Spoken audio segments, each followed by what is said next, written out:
Folks, I've got a couple pretty short videos. One of them's really short, one of them's a little longer. This video is probably going to be a total of about a half hour long. It shouldn't be any longer, maybe a little less, I hope. This is about the food shortages coming. They're already starting. They've been beginning since 2020. Most people just haven't paid attention. If you haven't noticed, a lot of name brands and a lot of store brands are disappearing and have been. And they're shrinking, but they're charging you more. Well, this is going to be dire. This is going to be nothing compared to what's coming. The first video, this guy shows a lot of things like this. Shows fake food, how it's made.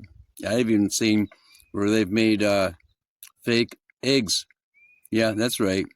The 50-pack eggs you buy at Walmart, they're not real eggs. That's why they're exactly all the same size.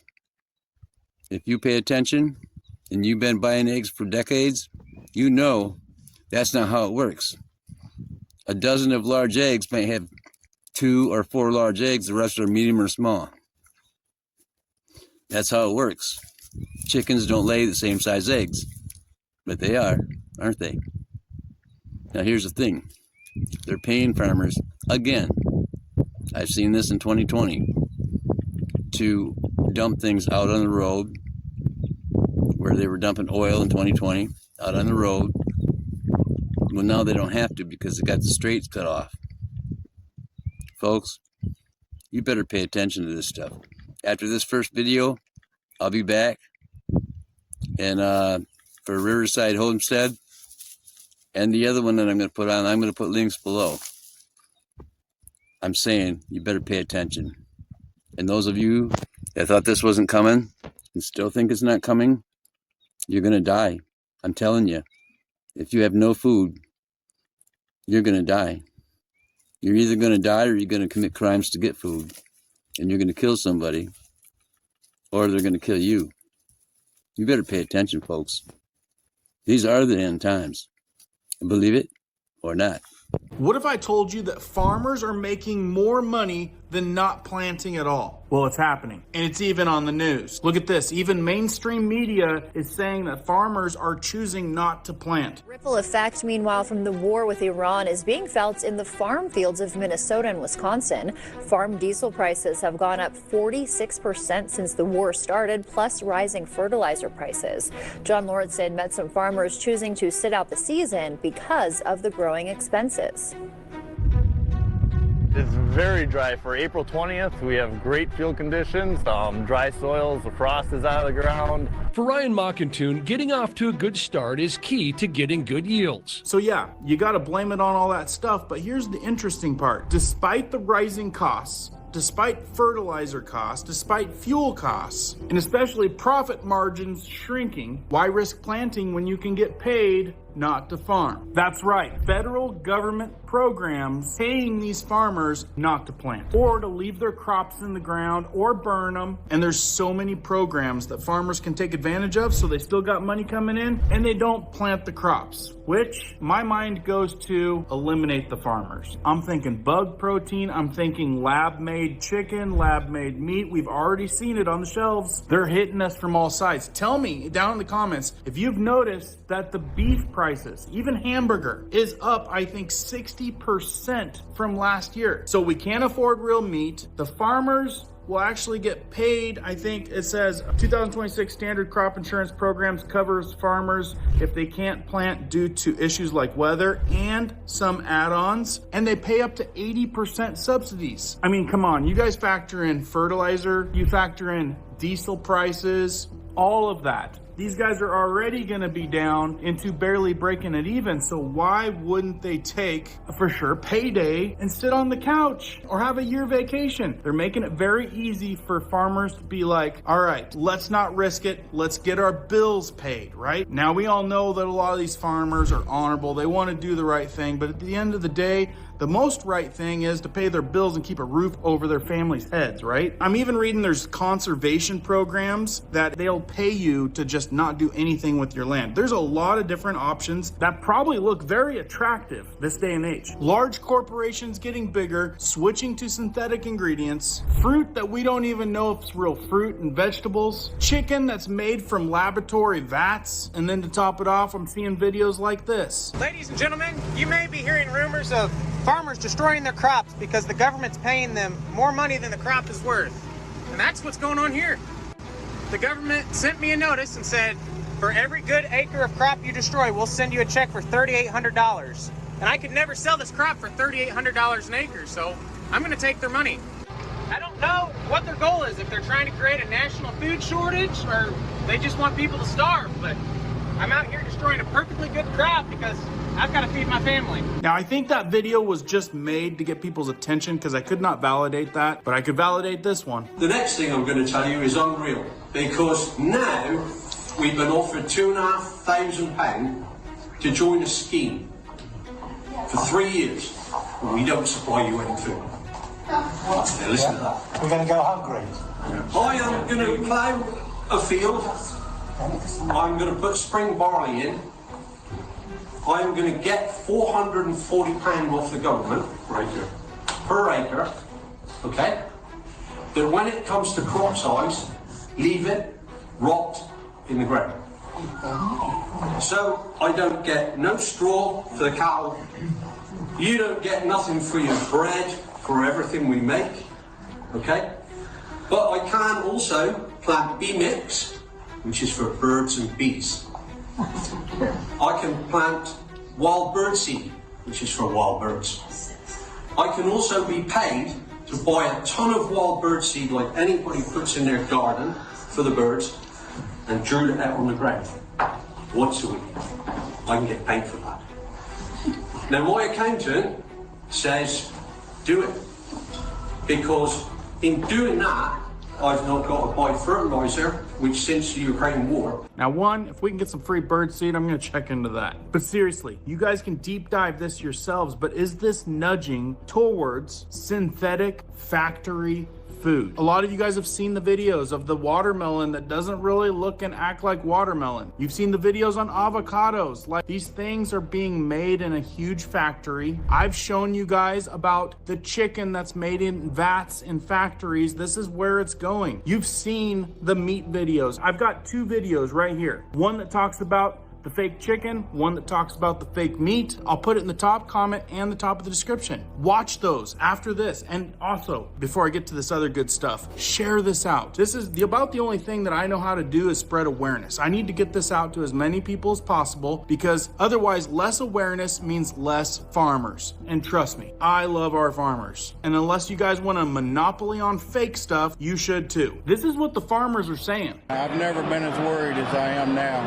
about whether or not my kids and grandkids will be able to carry on. He said, I love you, Mr. Trump. I need to see the fruit of love. 5 of my customers have committed. That's how serious that this is. And what it costs for us to farm is astronomical now. I farm with paid-for equipment. All my tractors are 50 years old, and I can't hardly make this. Folks, this next one is Tommybites. This is what truckers are saying. The first one that's on there is from 2022. The rest of them are from this year. And some of them are from like a month ago, a week ago. You better pay attention. I'm telling you. I'm warning you. I've been warning you for 2 decades. And nobody wanted to listen. Folks, pay attention. Your life depends on it. I'm out. So I've been asking a lot of the truckers that I run into what kind of pain they are feeling at the pump. So yesterday I talked to several of them that said they put $1,000 into their semi-truck to haul that freight that America needs to put food on the table. And there's just so many truckers that said that they're about to park their rig. They can't really afford to continue to stay in business as a small business, small owner operators. So yesterday, a few of them literally kicked the pump off when it hit $1,000. They didn't want to go over. And this guy here, I talked to him, and he's, as you can see, he's got the long tank there. And I got one long tank like that, and I also got a short tank on the other side. So he also told me that he put $1,000 in that Peterbilt. I got a 2019 Peterbilt is what I'm in. And I can put about $800 in this thing. So anyway, I want to talk about the inflation. The inflation is only going to get worse because as I talk to more and more truckers out here, especially owner-operators where they get their own loads through the brokers, some of the companies are already saying, and it's going to get much worse, obviously, but they're already saying we're going to hang on to some of our product because we can't afford to ship it because the trucking companies have to obviously ask for more, 20% increase or whatever because of fuel prices. They can't make any money if they don't rise the, up to $4.50 and $4.50 per mile just to haul the freight. And sometimes closer to $5 a mile to haul the freight. So they can't really afford that. So you can see how inflation works. If they're not going to ship products because of the fuel prices, now all at once it's affecting many different products, food, clothing, all of these different things, we're going to start seeing a rise. That's how inflation works. The food starts going up, the clothing starts going up, all your possessions, everything starts costing more. That's how I see another recession on the rise. Just like in 2008, when gas prices that's the last time they were this high. And fuel prices, diesel fuel, when it gets this high and it affects the truckers, now it's going to affect the whole nation. And everything starts rising. So remember, if you try to make sense of this whole thing, it affected the truckers' wallets first before it affected your wallet. Because we're the ones that have to haul this stuff across this nation. And if we can't afford to haul it, that's going to cause a humongous recession. And they better get a grip on this nation. Or they're going to lose grip real quick, real fast. Y'all have a blessed day. This right here is at what point do you start to park your truck because it's not even worth hauling?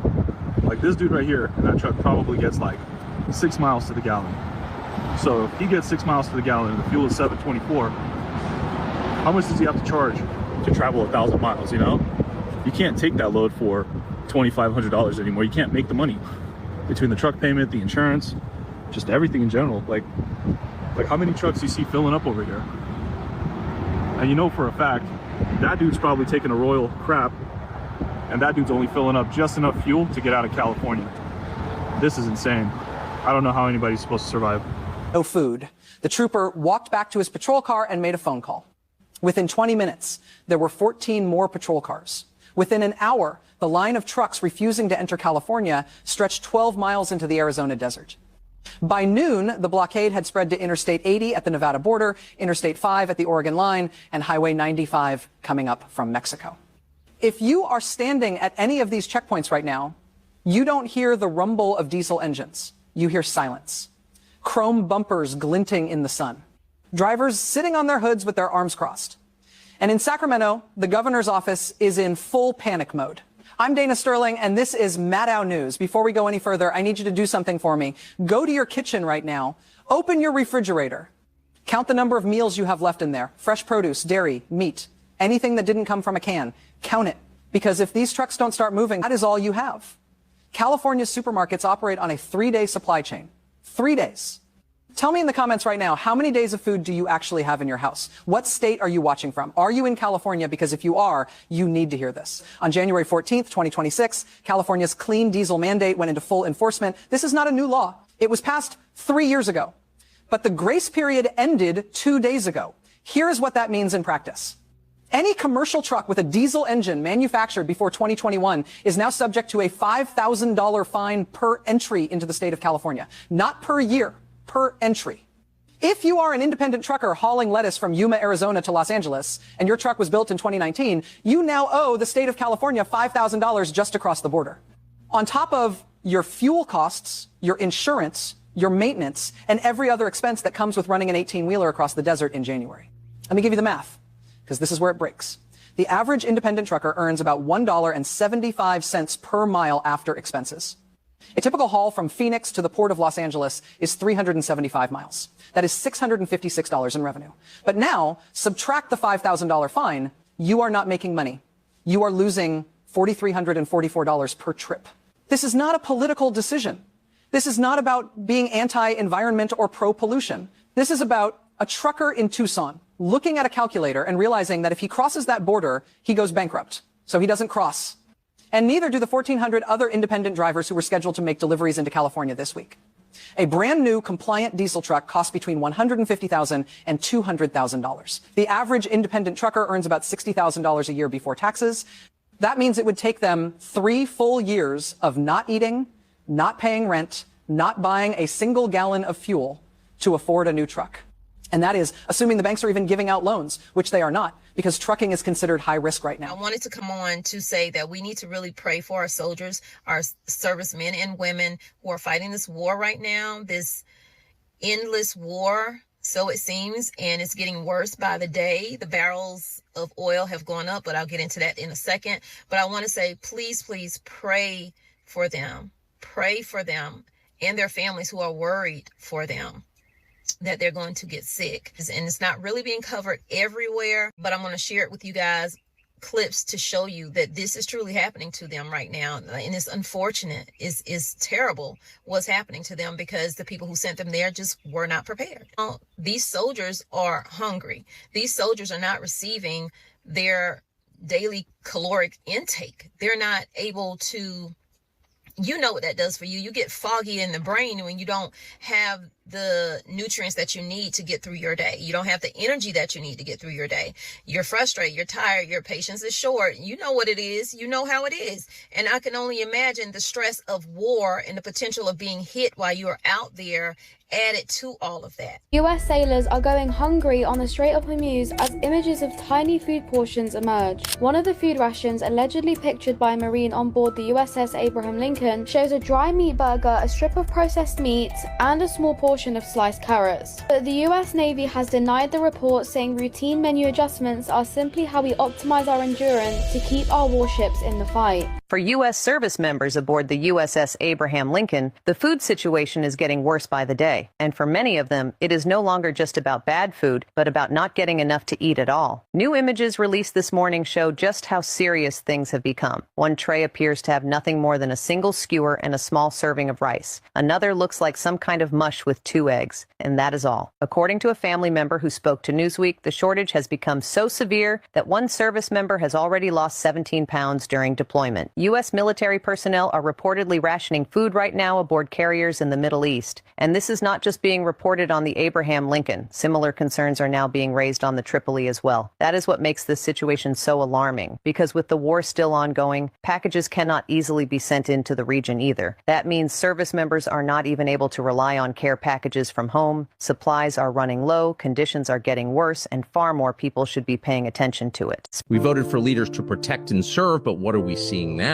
New photos from the USS Abraham Lincoln show service members receiving minimal food portions as reports grow that some troops have lost significant weight and aren't receiving care packages, while the Pentagon denies any shortages. What has this country become for the people who are willing to die for it? Officials deny any shortages, but trust is not built on statements alone. It is built on lived experience. And when service members feel unheard, morale is the first thing to suffer. How does a nation that spends billions on defense end up in a situation where its own deployed personnel feel unheard about basic needs?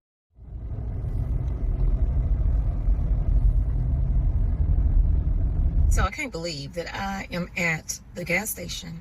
The fuel prices are almost $4, and I can't believe it because I saw yesterday on a news report. I didn't feel good, so you guys, I didn't do a video. And thank y'all if y'all supported any of my other videos. I appreciate it so very much. You continue to support the channel. It helps me produce more content, bring y'all the news that you can use, definitely here on Tommybite TV. So I hope you guys are having a blessed day. Today is Thursday. Just dropped my daughter off at work. It's like 7:27. Stopped by the gas station by her job where I normally go. I looked over and the gas price was $3.95, and I said, are you serious right now? So I came on a little further because I'm going home.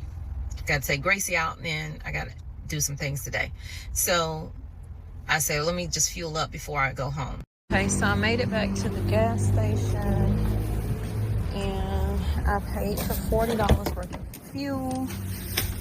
Let me see where my gas tank is. Let me see how much this puts in it.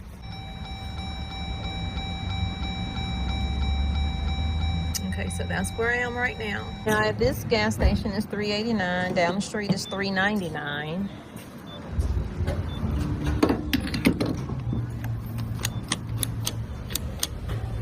Yeah, no, I hit it. There we go.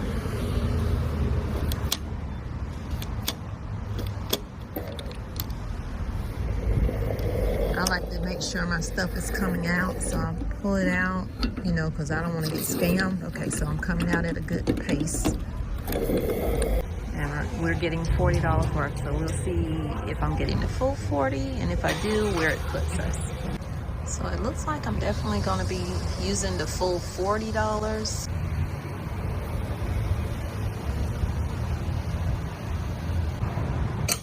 And as you can see, they only got me like 10 gallons of fuel. All right, let's see where we are.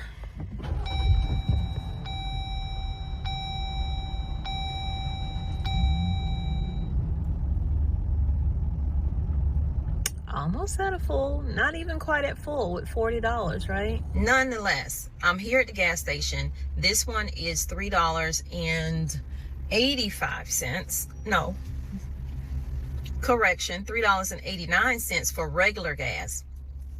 The ones up, like 89 and 90, all of that, those are almost $5. Those are $4.57 in that realm.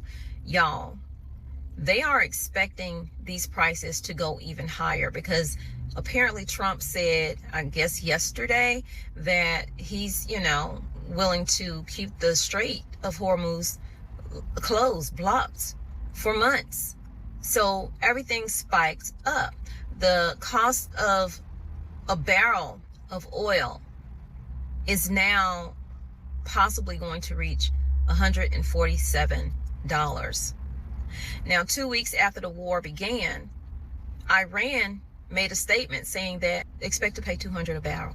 So if the Strait of Hormuz doesn't open back up, how high could gas prices actually go? Experts are saying that in that nightmare scenario, oil could be $200 a barrel. But what does $200 a barrel actually mean in terms of gas prices? Well, it's actually pretty easy to figure out because the general rule of thumb is that for every $10 that a barrel of oil goes up in price, gas prices go up 25 cents per gallon. So right now, with oil being $110 a barrel and the average national gas price being about $4.17, the math is easy. $6.42 a gallon.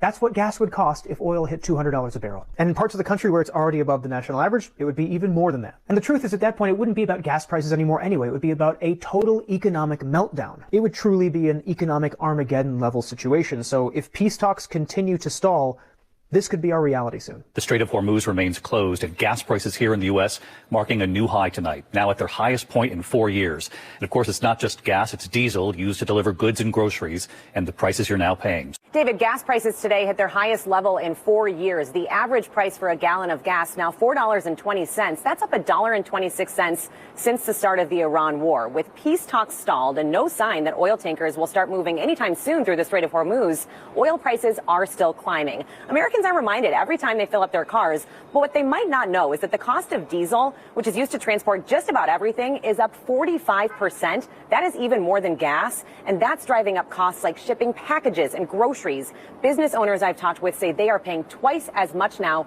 for fuel surcharges, and the longer this goes on, David, the higher those prices could go. The worldwide fears that is causing is because everyone is affected. China's GDP has gone up like 2.25%. Germany and other European countries, they're being affected. They're saying that we are headed for a serious recession. Like, people have been holding off and doing emergency fuel. I think we were like out of emergency fuel or about to run out of emergency fuel, even though we have domestically a lot of fuel that we produce here. Prices that don't go off of what we produce here. Prices go off of the world price barrels of oil. Now, this is affecting fertilizer, so farmers are not going to have the fertilizer that they need, which is going to affect our food supply. Reality usually wins. Oil is not just gasoline. It is shipping. It is aviation. It is fertilizers. It is plastics. It is manufacturing. It is food transport. It is the plumbing system of the whole economy. Understand about this is just how different parts of what is in the food supply chain come through the street. So we talked about fertilizer, but fuel is a huge part of moving food around the globe. And with diesel prices way higher than they've been in years, you're seeing trucking going up in price. Plastics are going to start to go up in price. So all that packaging for food, aluminum has hit really record highs, especially in the US. And all of this is contributing to higher food prices. And it will take months to kind of ripple through these supply chains.